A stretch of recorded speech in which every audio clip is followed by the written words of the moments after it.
యావన్మంది భక్తులకు మా యొక్క విజ్ఞప్తి. గ్రామదేవత, గ్రామ ప్రథమ సౌభాగ్య దేవత దారగంగమ్మ తల్లి.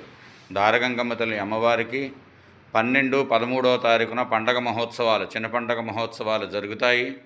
ఇదిగో ఈ అమ్మవారికి 12వ తారీఖున మూల విరాట్ అసలైనటువంటి విగ్రహాన్ని చూపిస్తాం. రేపు శిలా విగ్రహాన్ని ఈ దారగంగమ్మ తల్లి వెనకాతల ఉన్నది అసలైన తల్లి. ఆ తల్లిని చూపించడం జరుగుతుంది. భక్తులందరూ వచ్చి మీ స్వహస్తాలచే పాలు అభిషేకము, పసుపు నీళ్లతో అభిషేకం చేసుకొనగలరు.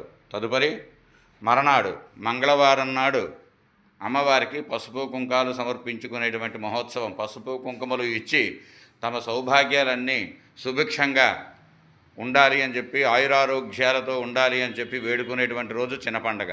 కాబట్టి భక్తులందరూ సోమవారం నాడు 6 గంటల నుంచి 10 గంటల లోపుగా వచ్చి అమ్మవారికి మీ స్వహస్తాలచే పసుపు నీళ్లు, పాలు అభిషేకం చేసుకొనగలరు. తదుపరి ఆ నీళ్లు ఆ ఇంట్లో కానీ, తరువాత వ్యాపారాల్లో కానీ, పొలాల్లో కానీ జల్లుకుంటే శుభం జరుగుతుంది అనేటువంటిది ప్రతీతి. కాబట్టి భక్తులందరూ ఆహ్వానితులే. రేపు ఉదయం 6 నుంచి 10 లోపుగా వచ్చి అమ్మవారికి మీ స్వహస్తాలచే అభిషేకం చేసుకొనగలరు.